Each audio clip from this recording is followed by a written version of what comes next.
Think buying a home on a $75,000 salary is impossible?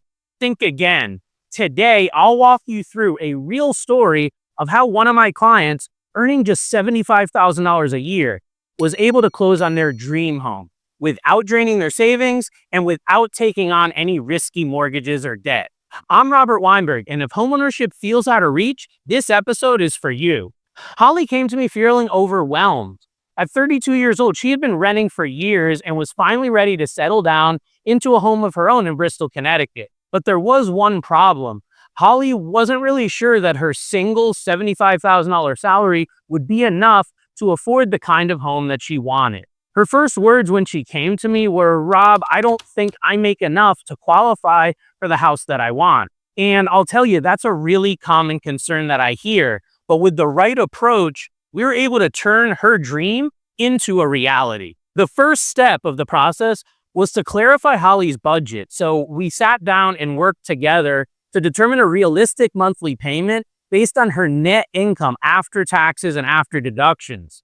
We were really careful to make sure she'd have enough for other expenses, as well as enough to still be able to save money every single month after her mortgage was paid. I also helped Holly to set expectations for what she could afford in terms of locations, the size of the homes, and condition of homes she should be looking at. And once we aligned her goals with her budget, things became a lot clearer for everyone. The next thing that we did was looked at the different loan options for Holly. She just had fair credit of around 645, but her job was stable. So we looked at both conventional and FHA loans. These both offer low down payments, but FHA has an advantage because it has more flexible credit requirements. So in the end, we did choose the FHA loan that allowed Holly to put just 3.5% down while keeping her monthly payments very manageable. But that was just the beginning of the strategy. Finding the right home also means finding the right realtor. So I connected Holly with one of my strategic buyer's agents who I've worked with numerous times, and they understood Holly's budget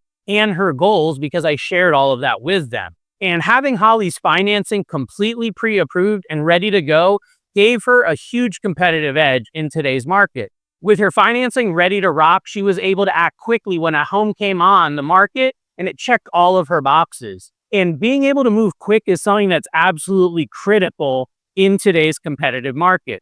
So here's where the magic actually happened. We negotiated with the seller to cover the cost of a permanent rate buy down for Holly. And this reduced her monthly mortgage by over $400. And that made her payment significantly lower, allowing her to qualify for more home.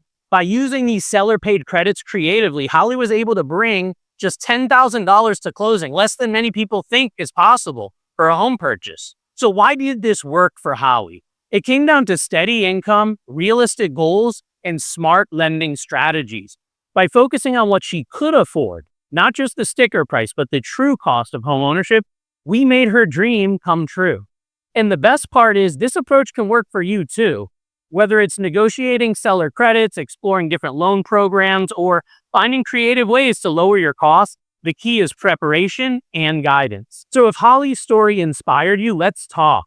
I'd love to help you figure out how to make your dream home a reality, no matter what your income is. And if you want a smarter, safer way to buy your next home, check out my next video about the dangers of buying a home without a realtor.